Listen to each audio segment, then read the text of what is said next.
Hello students, healthy good morning to all of you. कैसे हैं आप सभी? चलिए, आज हम लोग चल रहे हैं प्रोनाउन प्लस केस का सेशन 9, डे 9, जिसमें आज हम लोग जो केसेस पढ़ने जा रहे हैं वह केस प्रोनाउन बेस्ड होगा। इससे पहले आपने डे 8 में नाउन बेस्ड केस पढ़े हैं। आज प्रोनाउन बेस्ड केस की बात है। ध्यान रखा जाए, हम प्रोनाउन बेस्ड केस में आपको प्रोनाउन फॉर्मेट में कौन सा केस कहाँ यूज किया जाता इसके बारे में चर्चा करेंगे। देखते हैं आगे। आप देख रहे हैं सुपर फाउंडेशन कोर्स, और इसके दायरे में जो चैप्टर पढ़िएगा उस चैप्टर से रिलेटेड, जो टॉपिक पढ़िएगा उस टॉपिक से रिलेटेड कुछ भी एग्जाम का चीज अछूता नहीं रहेगा, इस बात की अश्योरेंस है। चलिए बढ़ते हैं। देखिए, जनरल सेंस में यह देखा जाता है कि प्रोनाउन के तीनों केस रेडीमेड होते हैं। प्रोनाउन के तीनों केस बने बनाए होते हैं, उसमें कहीं भी स्ट्रक्चर चेंज करने का जगह नहीं होता। Generally it is found that all the three cases of a pronoun are used in self made structure. आई का पसेसिव, आई सब्जेक्ट में यूज होगा। पसेसिव होगा तो माई या माइन होगा। ऑब्जेक्ट में जाओगे तो मी हो जाएगा। वी सब्जेक्ट होगा, पसेसिव में माई या माइन हो जाएगा, ऑब्जेक्ट में अस हो जाएगा। यू सब्जेक्ट होगा, पसेसिव में योर या योर्स हो जाएगा, ऑब्जेक्ट में यू हो जाएगा। फिर ही, हीज, हिम, ही सब्जेक्ट, हीज पसेशन और हिम ऑब्जेक्ट। इसके बाद सी, हर या हर्स, तब हर, सी हो जाएगा सब्जेक्ट, हर या हर्स हो जाएगा पसेसिव और हर हो जाएगा object. They subject, theirs possessive और them object. One subject, one's possessive, one object. It, it subject, possessive में इट्स, ऑब्जेक्ट में ईट। याद रखा जाए, ये मैं भले ही आपको अभी बोल रहा हूं, लेकिन इससे परिचय तो मैं ऑलरेडी आपको करा चुका हूं। आप पर्सनल प्रोनाउन में ये देख चुके हैं, और उसी पर्सनल प्रोनाउन का ही आधार बनाते हुए एक लिस्ट मैंने यहाँ दे दिया है। कहा है कि all the three cases, mostly A pronoun has different forms in different cases, यानी उसका तीनों फॉर्मेट जो होता है, नॉमिनेटिव यानी सब्जेक्टिव, पसेसिव और ऑब्जेक्टिव, ये तीनों सेल्फ मेड स्ट्रक्चर हैं जो आपने यहाँ देखा है। अब ध्यान दीजिए, इसी टॉपिक को और आगे समझाते हुए कुछ पॉइंट्स दर्शाए गए हैं। आपने पॉसेसिव में पॉइंट देखा है, इसको समझने की जरूरत है। पहले भी चर्चा इसका कर चुका हूं पर्सनल प्रोनाउन में, फिर भी आपको बताना लाजमी है, इसलिए बता रहा हूं कि माई और माइन दो फॉर्मेट है। पॉसेसिव में our, ours, your, yours, his, his ही रहता है दोनों तरफ। हर, हर्स, देयर, देयर्स, और इट का इट्स ही रहता, इसका प्रोनाउन नहीं होता, और वंस रहता है पॉसेसिव में। ध्यान दिया जाए, ये जो लेफ्ट साइडेड जो पॉइंट्स हैं, माई, आवर, योर, देयर, हीज, हर, ये सब भी पॉसेसिव हैं, लेकिन ये एडजेक्टिव के रूप में आते हैं। ये चर्चा हो चला है, तो ये पॉसेसिव एडजेक्टिव हैं। तो जो एडजेक्टिव होगा वो हमेशा अपने साथ नाउन ऐड करके आएगा। बिना नाउन का यह अकेला यूज नहीं हो सकता, यानी कभी भी ये वाक्य का अंतिम वर्ड भी तो नहीं हो सकता, क्योंकि अंतिम वर्ड तो नाउन होना चाहिए इसके रहने पर। सब्जेक्ट के रूप में भी यह यूज ऐसे नहीं हो सकता, ऑब्जेक्ट के रूप में भी यह नहीं हो सकता, बिना नाउन ये प्रयोग नहीं हो सकता। माई इज रेड नहीं, माई car is red. This is my नहीं, दिस इज माई कार। याद रखा जाए कि बिना नाउन का माई और आवर, देयर, हीज, हर जो लेफ्ट साइडेड है ये प्रयोग नहीं होगा। जबकि mine, ours, yours, theirs, his, hers जो देखे हैं ये पॉसेसिव हैं, लेकिन पॉसेसिव प्रोनाउन हैं। ये डायरेक्ट सब्जेक्ट के जगह पर भी आएंगे और ऑब्जेक्ट के जगह पर भी आएंगे। जो mine, ours, yours, theirs, hers, ये सब सब्जेक्ट ऑब्जेक्ट दोनों के जगह पर आएंगे। हाँ, इनमें भी याद रहे कि ये नाउन के प्रीसीडिंग के रूप में नहीं आएंगे, क्योंकि प्रीसीडिंग का जगह तो इनका है। जो लेफ्ट साइडेड आप देखे हैं, माई और आवर, देयर, हिज है। जब अकेला यूज करना होगा तो आप माइन यूज करेंगे, सब्जेक्ट के रूप में यूज करना होगा तो माई नहीं माइन होगा, और नहीं तो माई और आवर देयर यूज करोगे तो एक नाउन का होना आवश्यक हो जाएगा। या तो कहो कि माई कार इज रेड, और नहीं तो बोलो mine is red. Your pen is black, और नहीं तो योर्स इज ब्लैक। या तो कहिए कि आई लाइक योर पेन, और नहीं तो कह सकते हैं आई लाइक योर्स। यानी सब्जेक्ट के रूप में, ऑब्जेक्ट के रूप में अगर बात करना होगा तो ऐसी स्थिति में आप हमेशा प्रोनाउन यूज करें विदाउट नाउन। और नाउन ऐड करना हो तब तो एडजेक्टिव फॉर्मेट हो जाए। दिस कार इज माई, नहीं this car is mine. This pen is your, नहीं this pen is yours. Clear है? ध्यान दीजिए, इसी टॉपिक को यहां पर आपको समझाया गया है। ध्यान दी, इसमें कह रहा है कि my, our, your, his, her, their, its का प्रयोग पॉसेसिव एडजेक्टिव के रूप में होता है। यह अतः ये अपने बाद बिना नाउन ग्रहण किए नहीं आते, यानी जब भी आते हैं तो नाउन लेकर आते हैं। ध्यान दिया जाए। अब कह रहा है कि my job is very difficult. My job noun के पहले ठीक है। I like your job noun के ठीक पहले योर सही है। जबकि यहीं पर पॉइंट आ रहा है कि mine, ours, yours, hers, theirs का प्रयोग पॉसेसिव प्रोनाउंस के रूप में होता। अतः ये वाक्य का सब्जेक्ट भी बन सकते हैं और वाक्य का ऑब्जेक्ट भी बन सकते हैं। यही तो बात मैं बताया था, ध्यान रखा जाए। लेकिन कह रहा है क्या, अथवा ऑब्जेक्ट के रूप में प्रयुक्त होते हैं, साथ ही ये नाउन्स के तुरंत पहले नहीं आते। तो नाउन के तुरंत पहले तो आने का पार्ट वो ऊपर वाला जो बताए हैं, माई और आवर, देयर है, तो ये नाउन के ठीक पहले नहीं आते। ध्यान दे, दिस पेन इज योर गलत होगा, बनेगा दिस पेन इज योर्स। क्योंकि योर यदि आता तो आगे नाउन ग्रहण करता, और यदि नाउन नहीं है तो हमें योर नहीं योर्स लिखना पड़ेगा। ध्यान दिया जाए, your car is black but my is red, mine is red, ये सही होगा। यह माई इज रेड कहना गलत कहलाएगा, माइन इज रेड होगा, क्योंकि आप वर्ब के पहले सब्जेक्ट के रूप में यूज कर रहे हैं। Your son is laborious but our is lazy नहीं, बल्कि आवर्स इज लेजी हुआ। यानी कहने का यह मतलब हुआ कि सब्जेक्ट के रूप में, ऑब्जेक्ट के रूप में बात कर सकते। देखिए, एक दो स्ट्रक्चर पर और विचार कीजिए। नाउन बेस्ड केसेस में भी आप देखे थे, एक स्ट्रक्चर आया था, ऑफ के स्ट्रक्चर के बाद आप जेनिटिव फॉर्म देखे थे। याद करें, जेनेटिव यानी अपस्ट्रॉफ है स्ट्रक्चर। तो जहां आप ऑफ के जगह पर जेनेटिव स्ट्रक्चर यूज कर रहे थे, वहां पर आप पॉसेसिव प्रोनाउंस भी यूज कर सकते हैं। ध्यान दें, यहां पर दो सेंस होगा। एक, कार ऑफ माइन, यानी मेरी कारों में से एक। ए फ्रेंड ऑफ योर्स, आपके दोस्तों में से एक। तो ऐसी स्थिति में आप ऑफ के स्ट्रक्चर के बाद भी पॉसेसिव प्रोनाउन यूज कर सकते हैं। यही बात स्ट्रक्चर के रूप में यहां दर्शाया गया कि यदि कहीं ऑफ का स्ट्रक्चर हो तो पॉसेसिव प्रोनाउन होते। नाउन बेस्ड केस में भी ये बात आप देखे हैं, लेकिन वहां पर अपोस्ट्रॉफ एस का प्रयोग यानी जेनेटिव फॉर्म बताया गया था।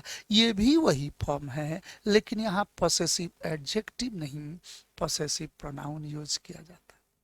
यही एग्जाम्पल है, ए कार ऑफ माई नहीं, ए कार ऑफ माइन। आप कहते थे, देखे थे कि a house of my friends, यानी फ्रेंड में अपोस्ट्रॉफ एस लगता था तो नाउन का जेनेटिव था। यहाँ है ए कार ऑफ माइन, यानी प्रोनाउन का स्वरूप आ गया। ए फ्रेंड ऑफ योर्स, योर नहीं योर्स का प्रयोग किया गया। कुछ पॉइंट्स पर और चर्चा करें। देखिए, दो वर्ड पर यहाँ चर्चा करें, हीज के बारे में और इट्स के बारे में। तो हीज का पॉसेसिव फॉर्म डबल स्ट्रक्चर का होता है।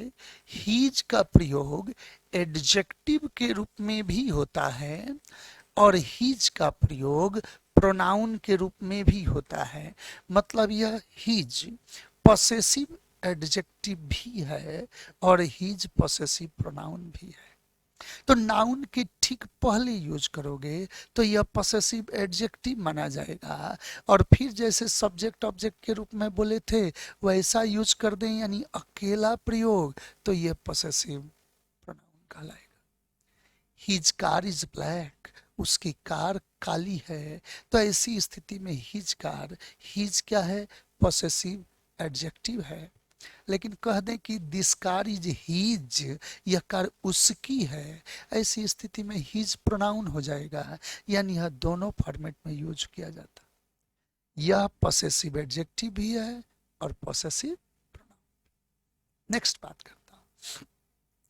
यही चीज कह रहा है कि हीज का प्रयोग पॉसेसिव प्रोनाउन तथा पॉसेसिव एडजेक्टिव दोनों ही रूप में होता है।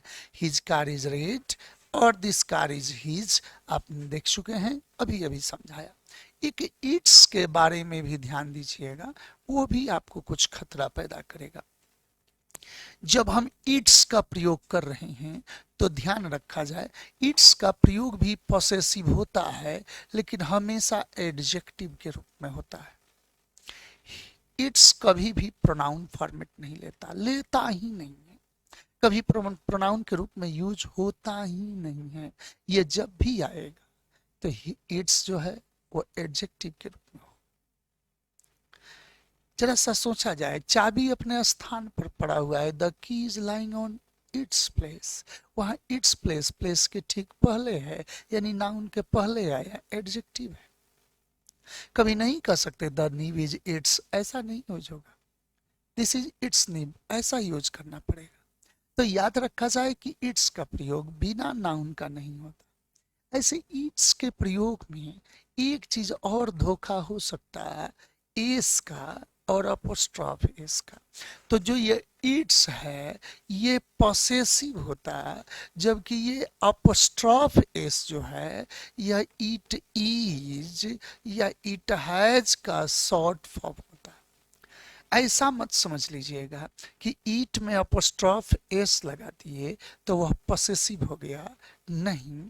ईट में अपोस्ट्रॉफ एस लगाकर उसे इट इज का फॉर्मेट दर्शाया जाता या इट हैज का फॉर्मेट दर्शाया जाता। लेकिन ऐसे पॉसेसिव में बात करना हो तो इट्स ITS का स्ट्रक्चर अप्लाई किया जाता। ध्यान दीजिए, अब यही चीज कह रहा है कि इट्स का प्रयोग पॉसेसिव एडजेक्टिव के रूप में होता है, यह पॉसेसिव प्रोनाउन के रूप में नहीं। आई हैव अ कार, मेरे पास एक कार है।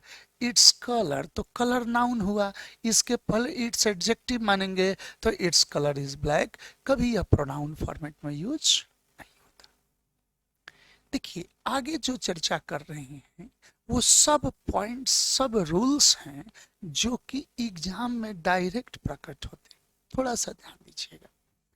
यदि कहीं वर्ब का प्रयोग किया गया हो सेंटेंस में तो वर्ब के ठीक पहले आने वाला फॉर्मेट सब्जेक्टिव होता है या इसी को नॉमिनेटिव कहा जाता है, आप जानते होंगे। यानी वर्ब के पहले, याद रखा जाए, कहीं वर्ब का प्रयोग हुआ हो तो वर्ब के ठीक पहले आने वाला केस सब्जेक्टिव कहें या इसी का नाम क्या हो गया? नॉमिनेटिव हो गया। ध्यान दें, Mohan and me play cricket, नहीं, प्ले वर्ब है, अतः उसके ठीक पहले मी नहीं आई का प्रयोग होना चाहिए। तो Mohan and me play cricket नहीं होगा, Mohan and I play cricket. अगर कहा जाए कि Rajesh and her decided to dance on the stage, तो राजेश एंड हर डिसाइडेड नहीं, राजेश एंड सी क्यों? क्योंकि डिसाइडेड वर्ब है और वर्ब के प्रीसीडिंग पार्ट में ऑब्जेक्टिव केस नहीं, यहाँ सब्जेक्टिव केस नॉमिनेटिव फॉर्म आना चाहिए। तो Rajesh and she decided to dance on the stage, यही पॉइंट यहाँ पर बताया जा रहा। जरा सा देखा जाए, कह रहा है क्या कि वर्ब के पहले केस कौन सा आया, तो सब्जेक्टिव या nominative. A verb is preceded by a subjective case.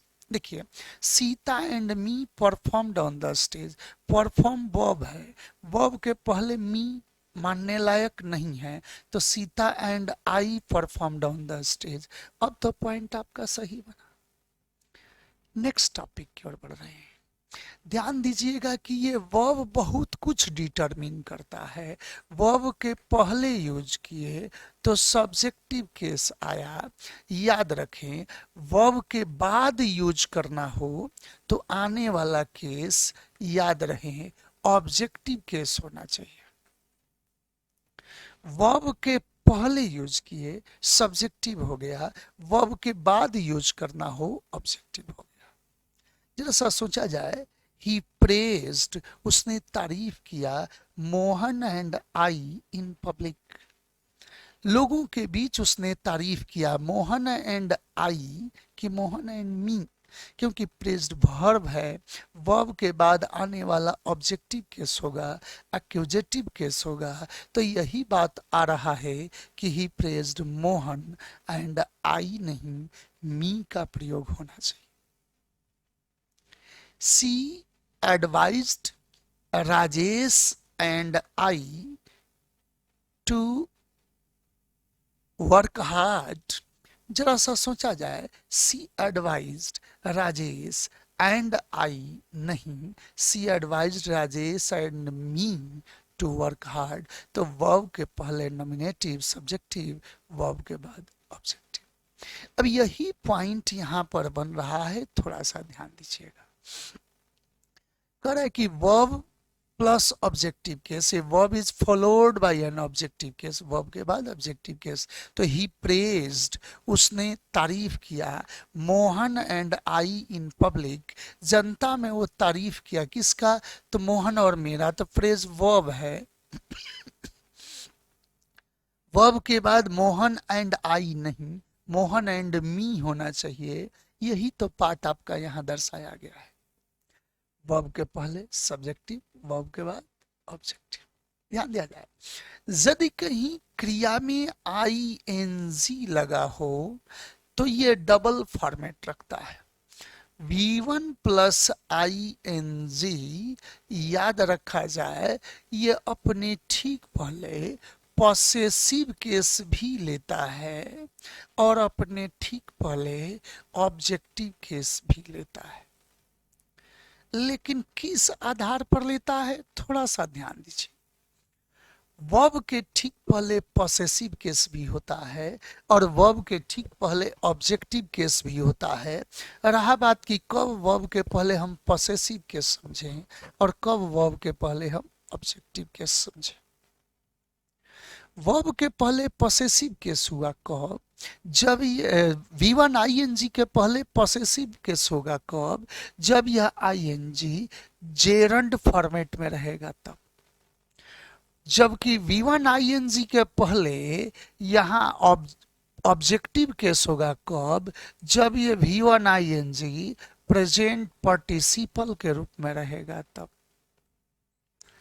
अब थोड़ा सा यहाँ धोखा होगा कि जो व्यक्ति जेरंड और प्रेजेंट पार्टिसिपल नहीं पढ़ा है उसको कैसे पता चले कि V1 में ING लगा हो तो उसके ठीक पहले पॉसेसिव लगाए कि ऑब्जेक्टिव लगाए।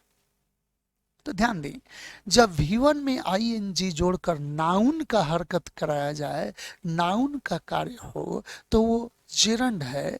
यदि V1 में ING जोड़कर एडजेक्टिव का हरकत हो तो उसको हम प्रेजेंट पार्टिसिपल कहते हैं। V1 ING जेरंड भी है, V1 ING प्रेजेंट पार्टिसिपल भी है। तो जब नाउन का अगर हरकत रहे, मेरा दौड़ बढ़िया है, मेरा दौड़ तेज है, तो उस दौड़ को नाउन बनाकर यूज किए तो कहेंगे कि my running is fast. Running ING noun format में किया, माई कार, माई पेन, उसी तरह यूज कर लिया, माई रनिंग इज फास्ट।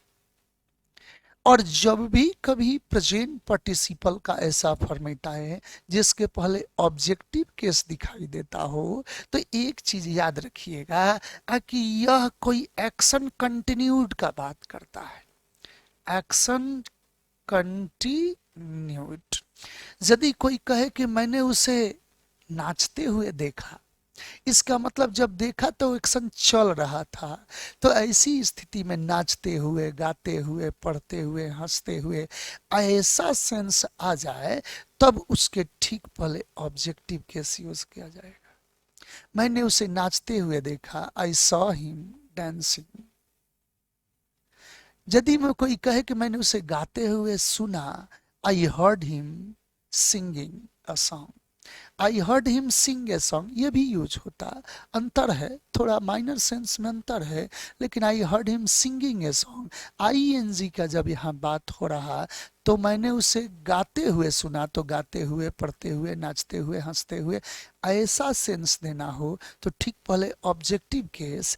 आज यदि कह दिया जाए कि मैंने उसका गायकी देखा, तो उसका गायकी बहुत शानदार था, तो ऐसी स्थिति में his singing was very melodious. तो ऐसी स्थिति में वहां पर हिज सिंगिंग का प्रयोग किया गया, तो उसके गायकी का प्रयोग हो रहा है।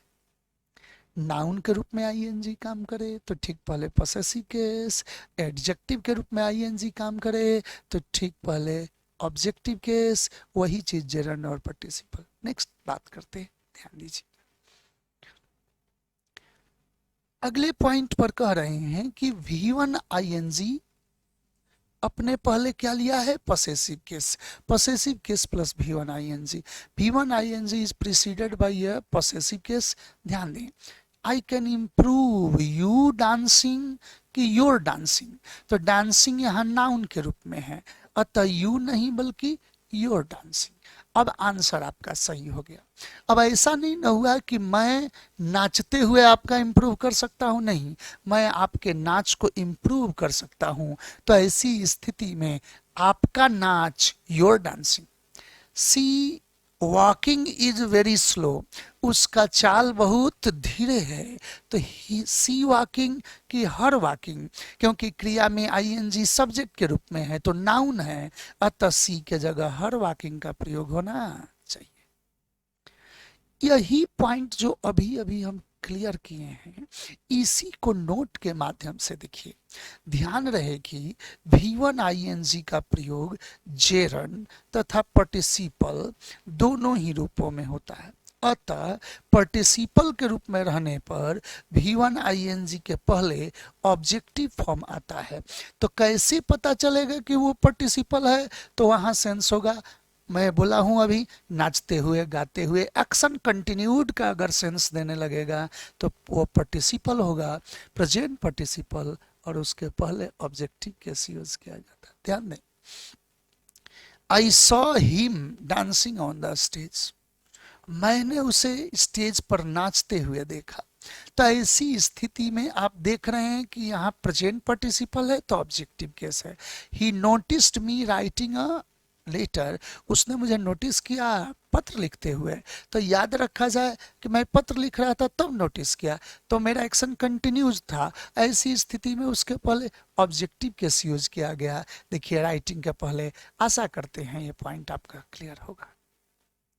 ध्यान दें, बहुत बढ़िया पॉइंट ये है कि यदि कहीं प्रेपोजिशन का यूज हुआ हो, in, on, by, to, of, in, with in, बहुत कुछ, तो याद रखा जाए कि यदि कहीं प्रेपोजिशन का यूज हुआ हो तो प्रेपोजिशन के तुरंत बाद आने वाला केस ऑब्जेक्टिव होना चाहिए, यानी एक्यूजेटिव होना चाहिए। कह रहा है कि यह मेरे ऊपर निर्भर करता है कि मुझे क्या करना है। इट डिपेंड्स ऑन आई, नहीं, इट डिपेंड्स ऑन मी। कभी कभी ऐसा होगा कि जो केस अप्लाई करना हो उसे एक फॉर्मेट में नहीं, एक अकेले सब्जेक्ट ऑब्जेक्ट के रूप में नहीं, दो तीन और वर्ड डालकर उसे बीच में कर दिया जाता। तब कंफ्यूजन ज्यादा पैदा होता। It depends Mohan Sohan and I, it depends Mohan Sohan and I नहीं, it depends Mohan Sohan, it depends on, it depends on Mohan Sohan and I नहीं, it depends on Mohan Sohan and me. On preposition है, प्रेपोजिशन के बाद मोहन सोहन दोनों ऑब्जेक्ट है। चूंकि नाउन के रूप में तो सब्जेक्ट भी वही ऑब्जेक्ट भी वही, तो पता नहीं चलता। लेकिन जब उसी में प्रोनाउन इन कर गया तो वो प्रोनाउन आई नहीं मी फॉर्मेट में होना चाहिए। प्रेपोजिशन के तुरंत बाद केस ऑब्जेक्टिव होना चाहिए। देखिएगा यही पॉइंट यहां पर आपको दिख रहा है। He was playing with Mohan, तो विथ प्रेपोजिशन है, प्रेपोजिशन के बाद मोहन नाउन आया, तो नाउन आया जब प्रोनाउन, नाउन का तो सब्जेक्ट भी वही ऑब्जेक्ट भी वही, इसलिए पता नहीं चल रहा है कि वो किस फॉर्मेट में है, सब्जेक्ट की ऑब्जेक्ट। लेकिन जैसे ही प्रोनाउन की अगर एंट्री आ गई तो यह आई किस में बदल गया, मी में बदल गया। The letter was written by he नहीं बाई हिम होना चाहिए, क्योंकि बाई प्रेपोजिशन है और प्रेपोजिशन के बाद आने वाला केस ऑब्जेक्टिव एक्यूजेटिव फॉर्म होना चाहिए। नेक्स्ट बात करते हैं।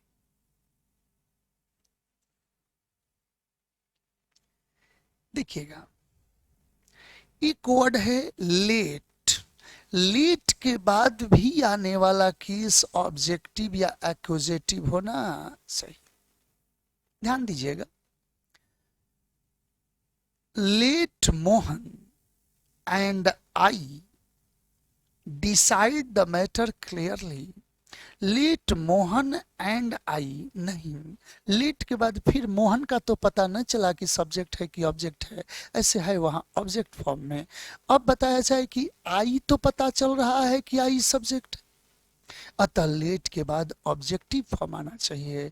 Late Mohan and me decide the matter clearly, ऐसी स्थिति में लेट मोहन एंड आई गलत, मोहन एंड। एक क्वेश्चन फेंक रहा हूं, लपकिए, ध्यान रखा जाए। आया था क्वेश्चन कि the principal ordered the gate keeper to let the students and I go inside. The principal ordered the gate keeper, the principal ordered the gatekeeper to let the students and I नहीं, to let the students and me go inside का प्रयोग होना चाहिए। यही point यहाँ पर कह रहा है कि let is followed by an objective case. Let Mohan and I play tennis नहीं, यहाँ आई को मी में बदलना पड़ा क्योंकि लेट के बाद केस ऑब्जेक्टिव होना चाहिए। आई कांट लेट ही गो नहीं, I can't let him go, जहां भी लेट आएगा उसके बाद केस ऑब्जेक्टिव होना चाहिए। नेक्स्ट बात करते हैं। देखिए एक पॉइंट और आ रहा है, इम्फैटिक संरचना में ईट के बाद ईज या वॉज का प्रयोग होता, इसके बाद भी आने वाला केस सब्जेक्टिव या नॉमिनेटिव होना चाहिए। धड़ल्ले से लोग उल्टा भी यूज करते हैं, ध्यान दें, इट इज मी नहीं, इट इज आई का प्रयोग होना चाहिए। मैं ही हूं जो ये सवाल बना सकता हूं, इट इज मी नहीं, it is I who can solve this question.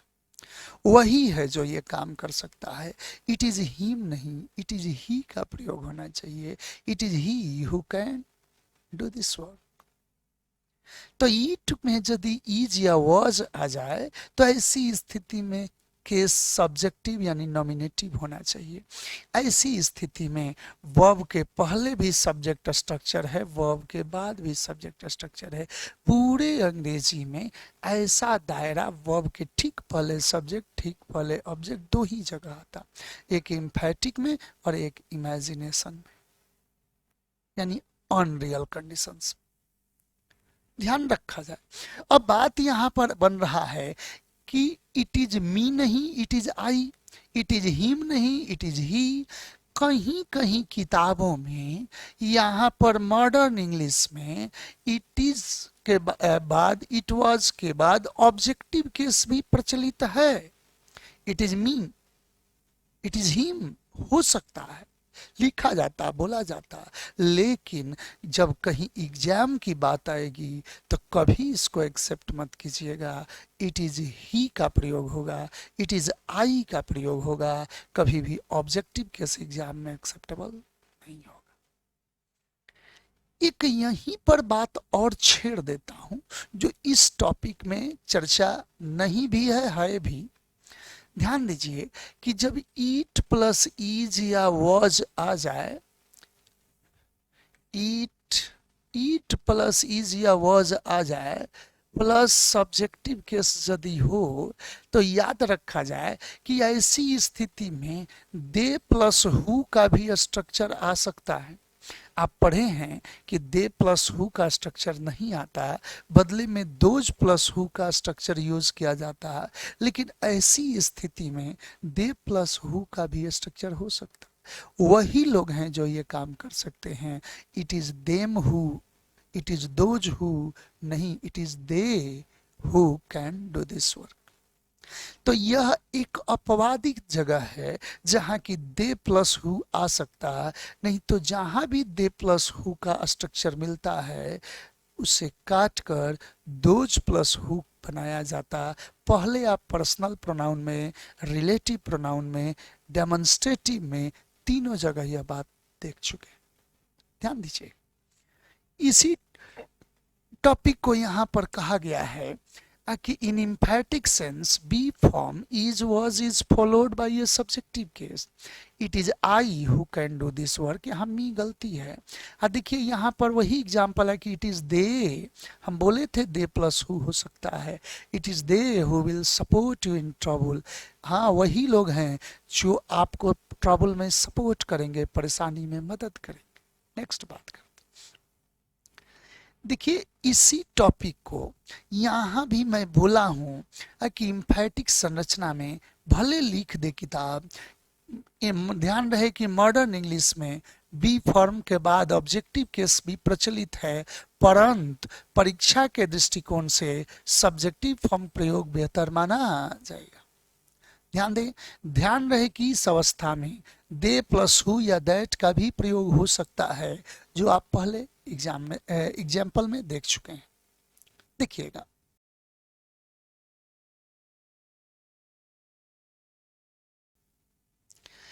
एक और स्ट्रक्चर है जहां वर्ब के तुरंत बाद भी सब्जेक्टिव के साथ आता।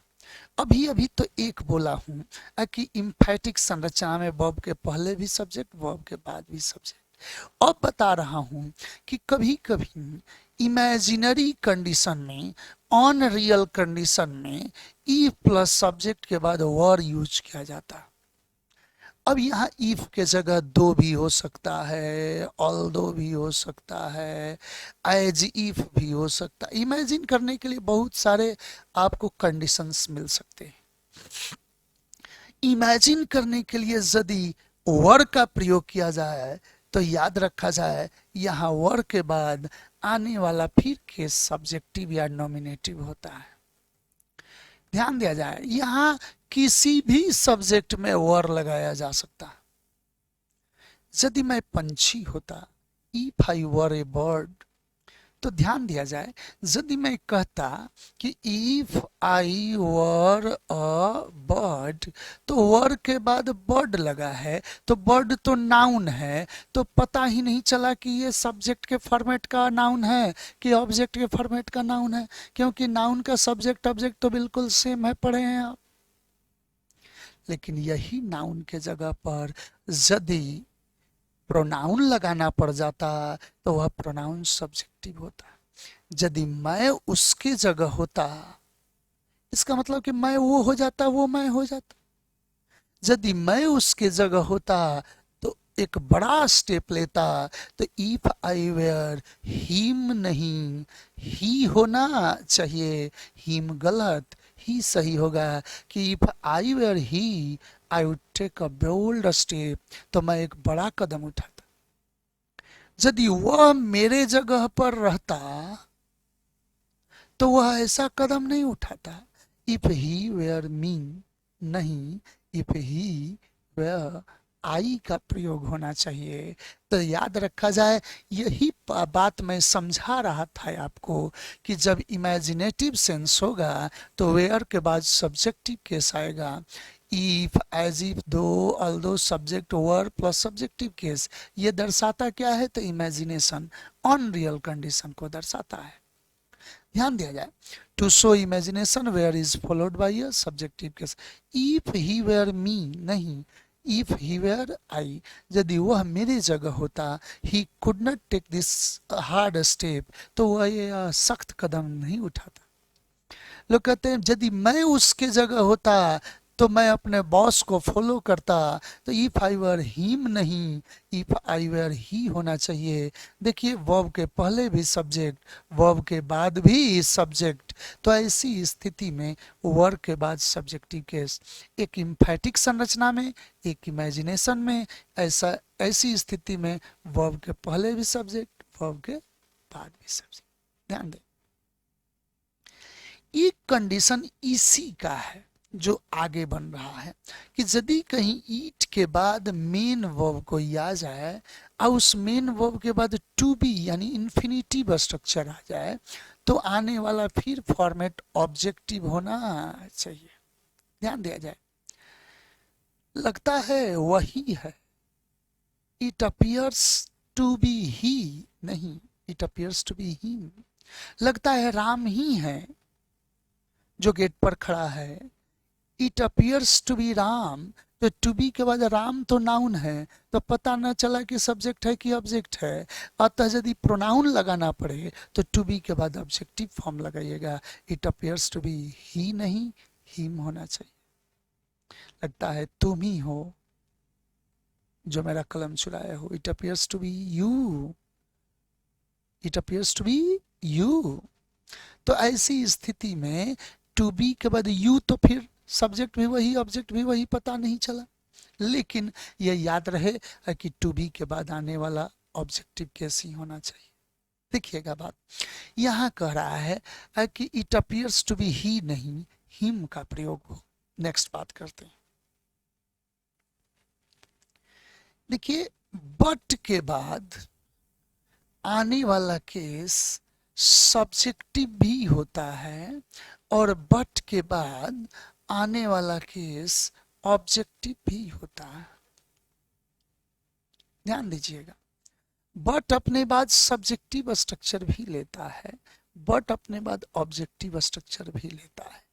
अब हमको कैसे पता चलेगा कि कब बट के बाद सब्जेक्ट होगा और कब बट के बाद ऑब्जेक्ट होगा?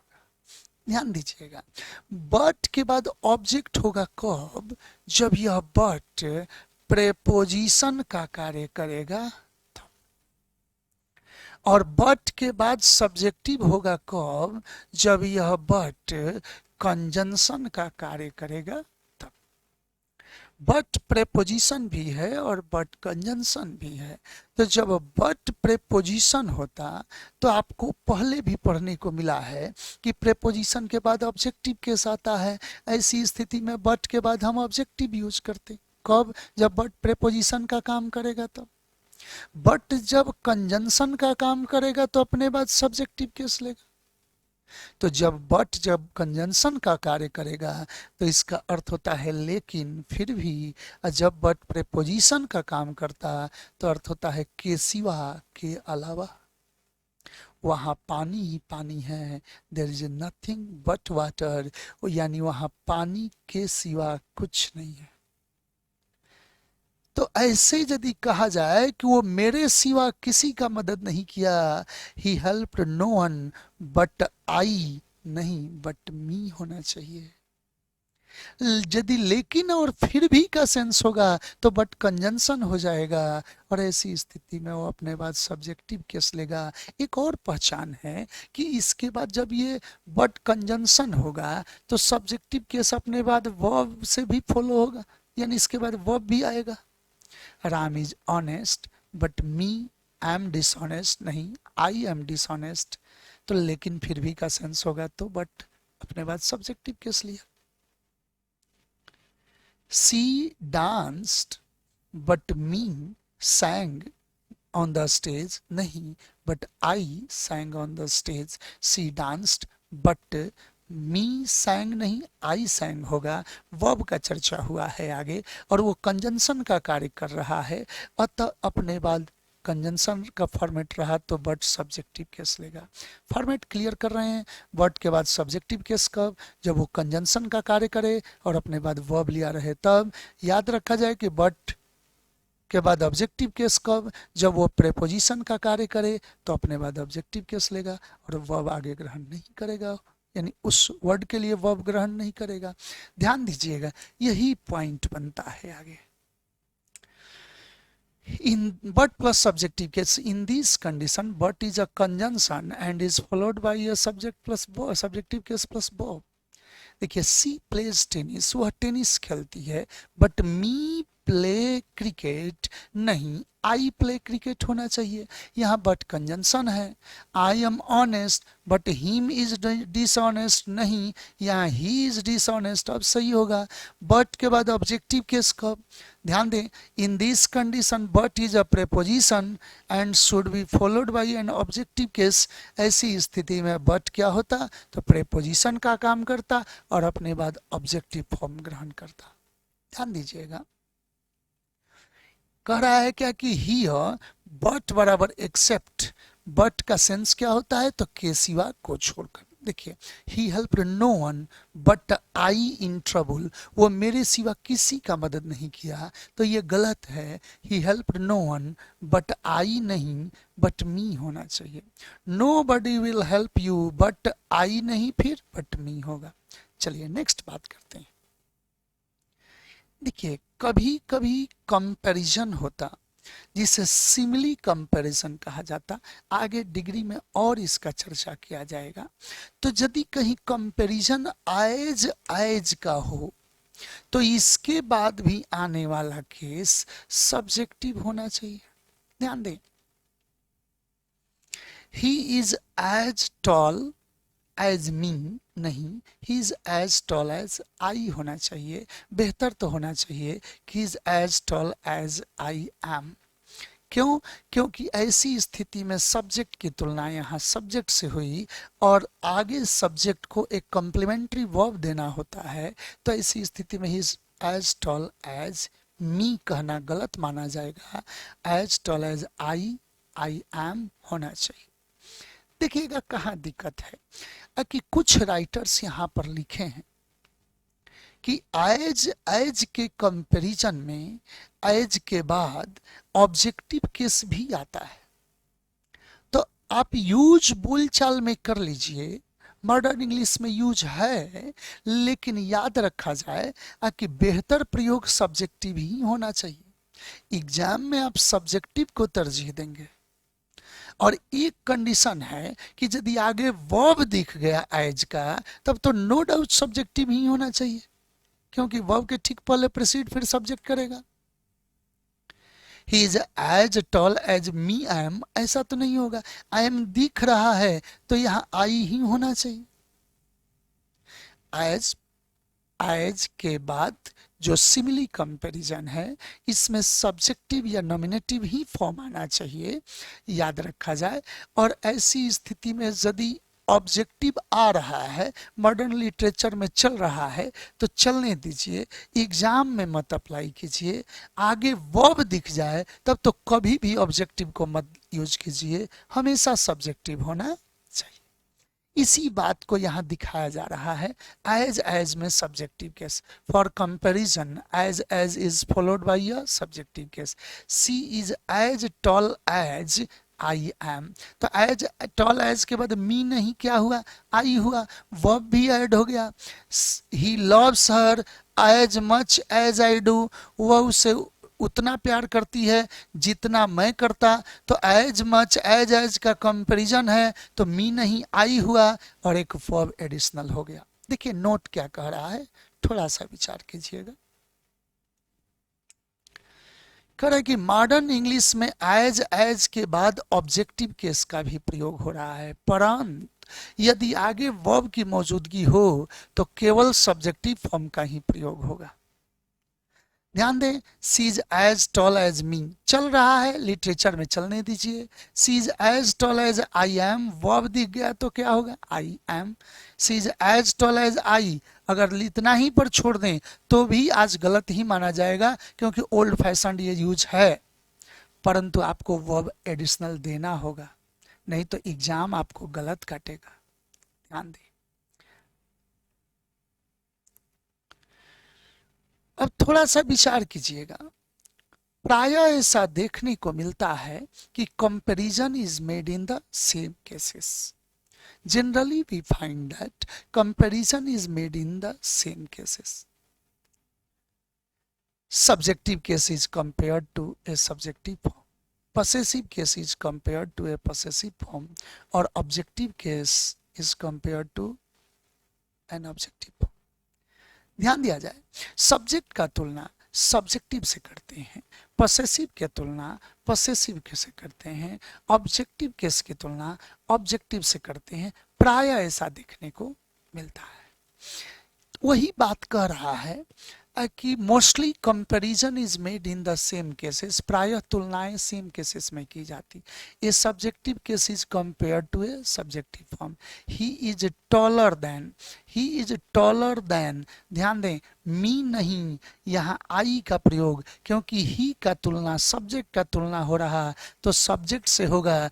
जब सब्जेक्ट का तुलना हो रहा है तो सब्जेक्ट से मी कैसे होगा, मी गलत है, आई होगा। और बेहतर क्या होगा, तो आई एम का प्रयोग बेहतर हो जाएगा, जैसे अभी अभी एज के कंपैरिजन में आप देखें।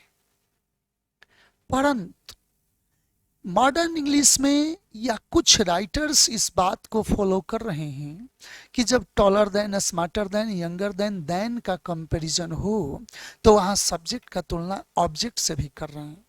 ही इज टॉलर देन मी। जी नहीं, एग्जाम एक्सेप्ट नहीं करेगा। लिटरेचर स्पोकन हर जगह रनिंग में है, सही है, लेकिन एग्जाम में आपको याद रखना होगा कि सब्जेक्ट का तुलना सब्जेक्ट से ही होगा। मॉडर्न इंग्लिश में he is taller than me use हो रहा है, लेकिन खासकर एक चीज और ध्यान दीजिए, जैसे ऊपर एज में बताए हैं कि आगे वर्ब का चर्चा हो जाए तब तो किसी भी हालत में मी नहीं होगा, आई ही होगा। ध्यान रखा जाए, कंपैरिजन सब्जेक्ट का सब्जेक्ट से करना होगा। लिखा हुआ है कि मॉडर्न इंग्लिश में देन के बाद ऑब्जेक्टिव फॉर्म का भी प्रयोग हो रहा है, परंतु यदि आगे वर्ब की मौजूदगी रहे तो केवल सब्जेक्टिव फॉर्म ही प्रयोग होता है। आप एग्जाम में, एग्जाम के दृष्टिकोण से हमेशा सब्जेक्ट का सब्जेक्ट प्लस वर्ब ऐड कीजिएगा। ध्यान दीजिए, ही इज टॉलर देन मी, ये भले यूज में आ रहा हो लेकिन एग्जाम के लिए ऐसा ही नहीं माना जाएगा। He is taller than I, subject का तुलना सब्जेक्ट से, और आई एम वर्ब ऐड होना बेहतर जरूरी है। लिखा हुआ है कि परीक्षा के दृष्टिकोण से सब्जेक्ट की तुलना सब्जेक्टिव फॉर्म से ही करना बेहतर होगा। ध्यान दें, पॉसेसिव की तुलना पॉसेसिव से होगा, या जेनेटिव की तुलना जेनेटिव, वही पॉसेसिव या जेनेटिव। ध्यान दिया जाए, a possessive case is compared to a possessive form. My car possessive है, तो my car is faster than you. सोचिए, मेरी कार आपसे ज्यादा तेज है या आपके कार से ज्यादा तेज है। जनरल सेंस में तो यही कहेंगे कि मेरी कार आपकी कार से ज्यादा तेज है। अगर कहना यही चाह रहे हो कि आपसे ज्यादा तेज है, आप भी पैदल चल रहे हैं, मेरी कार चल रही है, तब तो ऐसी स्थिति में हम कह सकते हैं, लेकिन ये सब एक्सेप्टेबल सेंस नहीं है। बेहतर होगा कि मेरी कार आपकी कार से ज्यादा तेज है तो कहना पड़ेगा कि माई car is faster than you, नहीं योर्स होगा। तो ये पॉसेसिव हुआ, और पॉसेसिव का तुलना पॉसेसिव से। आपको पता है कि लास्ट में योर नहीं योर्स लिखा जाएगा।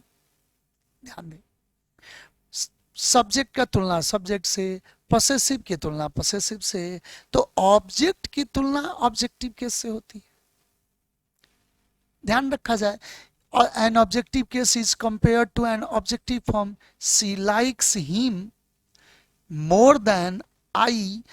वह उसको मुझसे भी ज्यादा प्यार करती है, तो वो जो प्यार कर रही है वो तो सब्जेक्ट हो गई, और तुलना उसमें और मुझ में है, और दोनों ऑब्जेक्ट है वहां, क्योंकि सब्जेक्ट तो वो थी। तो सी लाइक्स।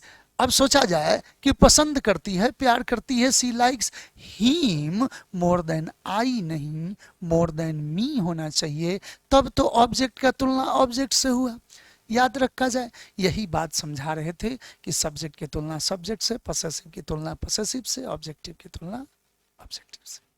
ध्यान दें, कह रहा है कि एक पॉइंट याद रखिए, कुछ लैटिन कंपैरिजन होते हैं, लैटिन कंपैरिजन्स होते हैं, कम ध्यान रखें, यानी लैटिन भाषा से आए हुए कंपैरेटिव फॉर्म जिनका अंत ओ आर से होता है।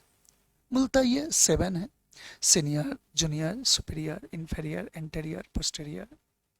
ध्यान दिया जाए, अल्टीरियर, जो अंत इनका ओ आर से होता है, प्रायर भी है, और इनके बाद आने वाला कभी भी दैन नहीं आता, इनके बाद प्रेपोजिशन हमेशा टू आता है। सीनियर दैन नहीं, सीनियर टू, जूनियर दैन नहीं, जूनियर टू। तो senior, junior, superior, inferior, interior, posterior, याद रखा जाए कि इनके बाद जो टू आता है तो इनके साथ कंपैरिजन उल्टा होता, इनका सब्जेक्ट का तुलना ऑब्जेक्ट से होता। अगर मैं कहूं ही इज टॉलर देन, तो अब मी कहना गलती होगा, टॉलर देन मी कहना गलत होगा, यहां सही होगा आई एम। जबकि यही कह दें कि he is senior to, senior में देन तो पहले लगेगा नहीं, टू, तो अब सब्जेक्ट की तुलना ऑब्जेक्ट से होती है। अब सीनियर टू आई नहीं, सीनियर टू मी होना चाहिए। ही इज जूनियर टू आई नहीं, जूनियर टू मी होना चाहिए। यानी याद रखा जाए कि यदि कहीं लैटिन कंपैरिजन हो जिसका अंत ओ आर से होता है, उसके तहत सब्जेक्ट का तुलना ऑब्जेक्ट से किया जाता। आशा करते हैं ये कॉन्सेप्ट क्लियर है। कह रहा है कि ध्यान रहे कि कोई कंपैरेटिव फॉर्म जिसका अंत ओ आर से हो, senior to, junior to, superior, inferior, interior, उसके तहत सब्जेक्ट का, सब्जेक्टिव केस की तुलना ऑब्जेक्टिव फॉर्म से होती। हिज सीनियर टू, सब्जेक्ट का तुलना आई से किया गया, गलती है, हिज सीनियर टू मी। आशा करते हैं कि प्रोनाउन बेस्ड भी आपको केस या ये कहें नाउन प्रोनाउन का पोजीशन आपको समझ में आ गया होगा। देखिएगा, अब इससे रिलेटेड प्रीवियस क्वेश्चंस आपको दिखा रहे हैं। आप सभी सुपर फाउंडेशन कोर्स देख रहे हैं, जिसके तहत जो भी टॉपिक आप पढ़ रहे हैं उससे रिलेटेड कुछ भी आपके रेंज से बाहर नहीं जाएगा। इस बात का प्रॉमिस रहा एम के मिश्रा का। और यहीं पर प्रोनाउन प्लस केस का कंप्लीट सेशन समाप्त हो रहा है, और आप यहां से आगे कॉमन एरर्स, इंप्रूवमेंट्स, फिलर्स और कई तरह के क्वेश्चंस का सैलाब देखेंगे। क्वेश्चंस आपके सामने प्रस्तुत किए जाएंगे प्रैक्टिस के लिए।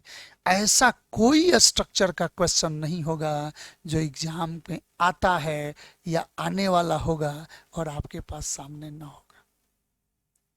मिलेंगे जब ये कंप्लीट सेशन हो जाए तो प्रैक्टिस आपके लिए चाहिए। प्रैक्टिस के लिए करीबन 600 से 700 क्वेश्चंस आपको मिलेंगे और वो आगे वीडियोस में आपको दिखाई देंगे। प्रैक्टिस के लिए आप जी जान लगावें। मेरा प्रॉमिस रहेगा कहीं से भी जो चैप्टर आप पढ़ेंगे आपके रेंज से क्वेश्चन बाहर नहीं जाएंगे। ध्यान दें। कर आए प्रीवियस क्वेश्चंस पर कि I had first gone to Singapore. सबसे पहले मैं सिंगापुर गया था विथ माइन फैमिली, अपने परिवार के साथ मैं सिंगापुर गया था। तो बताइए फैमिली जब नाउन हो गया तो उसके ठीक पहले माइन होगा कि माई होगा, यानी पॉसेसिव यहाँ पर एडजेक्टिव होगा। जब नाउन का जिक्र हो तो प्रोनाउन नहीं एडजेक्टिव होगा, क्योंकि प्रोनाउन तो अकेले यूज होता। आगे, Rashmi and me are planning to go on a road trip to Mumbai, to Manali next summer. Rashmi and me are planning, Rashmi और मैं प्लानिंग कर रहे हैं to go on a road trip, सड़क रास्ते से जाने का ट्रिप पर, सैर पर। कहाँ? तो Manali next summer. Rashmi and मी नहीं, रश्मि एंड आई होगा, क्योंकि आर प्लानिंग वर्ब है, वर्ब के पहले आने वाला केस सब्जेक्टिव या नॉमिनेटिव होना चाहिए, तो ऐसी स्थिति में मी नहीं आई का प्रयोग। As a student of science, science के विद्यार्थी के रूप में, you are far better than him, ये गलती हो गया, आपकी तुलना उससे हो रही है, तो you are far better than him नहीं, ही इज का प्रयोग होगा, चूंकि सब्जेक्ट का तुलना सब्जेक्ट से होगा, ऐसी स्थिति में हिम का प्रयोग गलत माना जाएगा।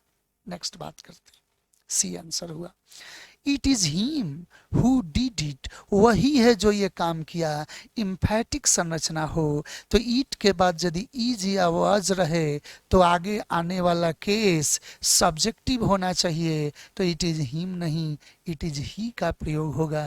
आशा करते हैं ये भी ऑप्शन आपका क्लियर होगा, option number A. Next question को देखिए, कह रहा है कि we both have gone through a lot of misunderstanding, कह रहा है कि हम दोनों आदमी बहुत गलतफहमियों से होकर गुजरे हैं, but finally all the doubts between you and I R cleared, लेकिन अंततः जो भी आपके और मेरे बीच जो डाउट्स है वो क्लियर हो गया। कह रहा है कि हम दोनों आदमी गलतफहमियों से होकर गुजरे हैं, लेकिन अंततः finally all the doubts between you and I, between preposition है और उसके बाद आने वाला केस ऑब्जेक्टिव होना चाहिए, तो यू एंड आई के जगह यू एंड मी का प्रयोग होना चाहिए। द आंसर नंबर सी हो गया। The principal ordered the peon to let the students and I go in, हमने इसी क्वेश्चन का चर्चा आपको दर्शाया कि the principal ordered the peon to let the boys and I नहीं, मी का प्रयोग होना चाहिए। आंसर नंबर सी, चूंकि लेट के बाद आने वाला केस ऑब्जेक्टिव होना चाहिए। ध्यान दें, none, correct, no one except he knew which questions were going to be asked in this test, करें कि उसके सिवा किसी को पता नहीं है कि कौन सा क्वेश्चन टेस्ट में पूछा जाने वाला है। तो नो वन एक्सेप्ट, एक्सेप्ट भी प्रेपोजिशन है, अब प्रेपोजिशन के बाद ऑब्जेक्टिव केस होगा, यानी याद रखा जाए कि ये ही हिम में बदल दिया जाएगा। Answer number A. It is quite obvious, बिल्कुल यह स्पष्ट है, that I would never do that, यह बिल्कुल स्पष्ट है कि मैं ये कभी नहीं करता। इफ आई वेयर हिम नहीं, आई वेयर ही होगा, यदि मैं उसके जगह रहता तो ऐसा कभी कुछ नहीं करता। तो इमेजिन करने के लिए इफ आई लगा, वेयर लगा, तो वेयर के बाद सब्जेक्टिव केस या nominative case. Answer number D. She is as beautiful as me नहीं, सब्जेक्ट की तुलना हो रहा, सब्जेक्ट का तुलना सब्जेक्ट से होगा। याद करें सिमिली कंपैरिजन एज बोला हूं, तो यहाँ आई एम का प्रयोग होना चाहिए। Answer number C. नेक्स्ट,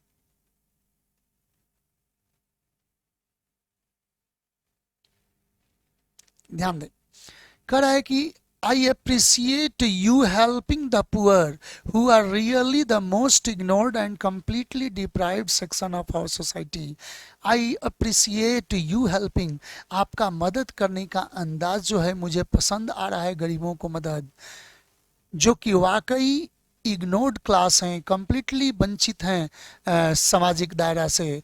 तो कह रहा है कि आई अप्रिसिएट यू हेल्पिंग के जगह योर हेल्पिंग होगा, जब क्रिया में आई एन जी लगा रहे और वो नाउन का कार्य करे तो अपने ठीक पहले पॉसेसिव केस ग्रहण करता है, ये बात आप देख चुके हैं। अतः यहाँ यू के जगह योर का प्रयोग। Answer number A. I am sorry to have disturbed you, मुझे खेद है कि मैंने आपको डिस्टर्ब किया है। आई होप, मैं आशा करता हूं, you will not mind me coming to you, यदि मैं आपके पास आऊं तो आपको बुरा नहीं लगेगा, तो फिर वही बात है मी कमिंग, यहाँ कमिंग मेरा आगमन, तो यहाँ मी नहीं माई का प्रयोग होगा, क्योंकि आईएनजी जब नाउन का काम करे तो ठीक पहले पॉसेसिव केस होना सही। He was much more surprised than me, वो मेरे तुलना में बहुत ज्यादा अचंभित था। To see the dancing girl coming towards us, कह रहा है कि हमारे तरफ जो वो डांसिंग गर्ल्स आ रही थी, यह देखकर वो बहुत अचंभित हुआ। तो ही was much more surprise than me नहीं, देन आई एम होगा, क्योंकि सब्जेक्ट का तुलना सब्जेक्टिव से होना सही। I saw his dancing on the stage, मैंने उसे स्टेज पर नाचते हुए देखा। देखिए यहाँ डांसिंग प्रेजेंट पार्टिसिपल के रूप में है, एडजेक्टिव का काम कर रहा। अब यहाँ हीज नहीं हिम होना चाहिए, क्योंकि क्रिया में आईएनजी लगाकर जब एडजेक्टिव का काम लिया जाए तो ठीक पहले ऑब्जेक्टिव केस आना चाहिए। नेक्स्ट, ध्यान दीजिए अब की कह रहा है कि I have visited your house, मैं आपके घर गया हूं, सो मेनी टाइम्स, कई बार गया हूं, so I would like you to visit mine house, अतः अब की बार चाहता हूं कि आप मेरे यहाँ आए एज सुन एज पॉसिबल, जितना जल्दी हो सके। तो देखिए I have visited your house सही है, सो मेनी टाइम्स, कई बार मैं आपके यहाँ आया हूँ। सो आई वुड लाइक यू, अतः मैं आपको चाहता हूँ कि टू विजिट माइन हाउस नहीं, माइन होना चाहिए, आप मेरे यहाँ आए। तो माइन कह दें तो चलेगा, माई हाउस भी कहेंगे तो चलेगा, लेकिन हाउस का पहले चर्चा हो चुका है, इसलिए माइन का ही प्रयोग बेहतर माना जाएगा। ही इज सीनियर टू आई नहीं, सीनियर टू मी होगा। सब्जेक्ट का तुलना जब का लैटिन कंपैरिजन रहे सीनियर जूनियर तो ऑब्जेक्ट से किया जाता, अतः आई नहीं मी होगा। ये आपका प्रोनाउन का सेशन कंप्लीट हो रहा है। 9th वीडियो में हम लोग नेक्स्ट चैप्टर के साथ मिलते हैं अगले वीडियो में। आप सबको बूम बूम सीरीज के क्वेश्चंस करीबन 700 करीबन क्वेश्चंस आपको मिलेंगे, 600 से 700 क्वेश्चंस आपको आगे मिलेंगे, जिस पर आप आसानी से ड्रिल कर सकते हैं प्रोनाउन को। अश्योरेंस रहा मेरा कि कुछ भी ऐसा टॉपिक एग्जाम का नहीं होगा जो आप चैप्टर पढ़े हैं उसके रेंज से बाहर का जाए। चलिए नेक्स्ट वीडियो में मिलते हैं नेक्स्ट चैप्टर के साथ। Best of luck, keep watching, keep reading, keep enjoying and be bold for examinations. Thank you.